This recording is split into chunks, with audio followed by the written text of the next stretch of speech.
मिनटों में बनने वाली रेसिपी अब बना करेगी मिनटों में। और किससे? मेरी रेसिपी से। देखते हैं कैसे बनता है। बिस्मिल्लाहिर्रहमानिर्रहीम, अल्लाहुम्मा सल्ली अला मुहम्मद व अला आलि मुहम्मद। अस्सलाम वालेकुम। आज हम बनाने लगे हैं सरसों का साग और सारे टिप्स एंड ट्रिक्स आपके साथ शेयर करूंगी। ध्यान से गौर से रेसिपी को एंड तक देखिएगा और पूरा फॉलो भी करिएगा। सरसों का साग मैंने 2 किलो ले लिया था और इसको इस शेप में काट लिया। और इसको हम पालक भी काट लेंगे। 1 किलो पालक ले ली थी और आधा किलो इसमें बाथू ले लिया। इसको हम ऐसे खुले बर्तन में डाल के पानी में, फिर इसको छल्ली में निकालेंगे। फिर से पानी में इसको पानी खुले बर्तन में डाल के फिर से इसको भी धोएंगे और फिर इस छल्ली में निकालेंगे। यानी कि 2 से 3 दफ़ा हम ये वाला अमल करेंगे और मिट्टी जो है ना वो नीचे बैठती जाएगी और फिर हम उस पानी को वेस्ट कर देंगे। और अब हम दोबारा इसमें पानी डाल देंगे। तकरीबन हम 2 कप इसमें पानी डाल देंगे।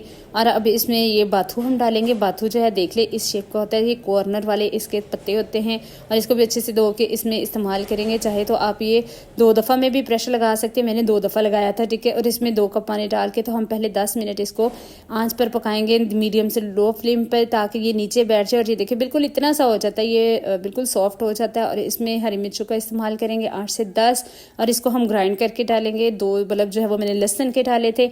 अब एक बहुत इंपॉर्टेंट बात, प्रेशर को लगाने से पहले हम जो है इसकी रबड़ को तेल लगा लेंगे। सरसों का लगा ले, चाहे कुकिंग ऑयल लगा ले, और इसके तमाम सुराखों को भी लगा लें।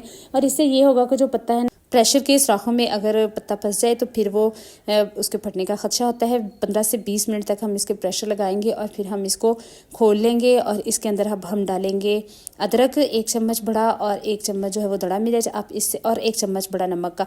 और इसे ज़्यादा भी आप क्वांटिटी कर सकते हैं नमक की भी और मिर्चों की भी। आप इसको चेक भी कर सकते हैं तड़का लगाते वक्त, और उसमें भी आप डाल सकते हैं। यहाँ पे मिर्चें आप कम या ज़्यादा कर सकते हैं। बच्चे वाले घरों में तो बिल्कुल ये रेशो बिल्कुल ठीक है। और अभी हम इसको घोटने वाले मरहले से गुजारेंगे और साथ साथ हमने घोटना है और साथ साथ हम इसमें आटा डालेंगे। आटा आप गंदम का भी इस्तेमाल कर सकते हैं और जो बाज़ार में आटा मिलता है वो भी इस्तेमाल कर सकते हैं। जैसे कई लोग जो है ना वो घोटते हुए जो आटा डालते हैं वो पानी में डाल के इसमें घोल के डालते हैं ताकि कोई फुटकी ना बने। मैंने वैसे ही इसको स्प्रिंकल कर दिया था। इसको हल्का सा स्प्रिंकल करके फिर इसको घोट लेंगे। साथ साथ घोटते जाएंगे और ये बिल्कुल लो आँच पे हम काम करेंगे। साथ साथ घोटते जाएंगे और हल्का सा थोड़ा सा आटा छिड़कना है। फिर छिड़क के फिर देख लीजिएगा मतलब ये आटा कितना इस्तेमाल होता है।